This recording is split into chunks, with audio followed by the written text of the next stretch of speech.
তার কারণ হলো ভিতরে খাস করে প্রত্যেকটা বাটাম দেওয়া আছে যাতে আপনার জিনিসটা মজবুতি বাড়ে। আচ্ছা আচ্ছা, কথা বুঝতে পারছেন বিষয়টা? তো এইলো আপনার খাটের এইগুলো টপ বলা হয়, হেড বক্স আছে যে গ্লাস পানি রাখার জন্য একটা সুবিধা আছে, ঠিক আছে।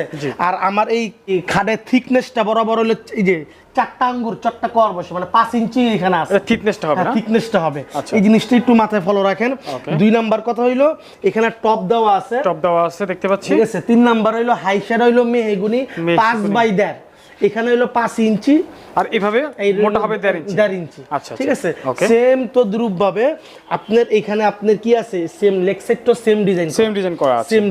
আচ্ছা, ঠিক আছে। একটু মালের ফিনিশিংটা দেখেন, এখানে ঘাম তার কাটা কইলাম সব লাগানো আছে, কিন্তু বুঝার ক্ষমতা শুধু একটাই কারণে যে বললাম যে এটার ভিতর আপনার সবচেয়ে ভালো কোয়ালিটি যে কেমিক্যাল ম্যাটেরিয়াল ব্যবহার করা হয় এটার ভিতরে করা হয়েছে।